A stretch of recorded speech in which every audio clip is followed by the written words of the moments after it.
Hello guys, in this video I am going to show you how to enable messages in the shop application.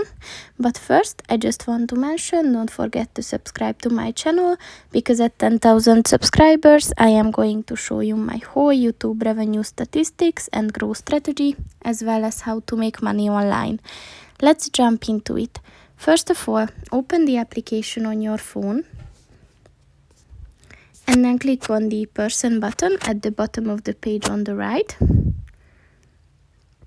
And then click on the settings button at the bottom of the page on the right.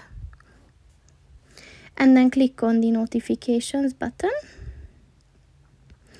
And at the very end, look for the messages section. And if you want to enable this function, just click on the white circle next to it. And once it turns purple, this function is enabled. So that's pretty much it for this video, guys. See you in the next one. Goodbye.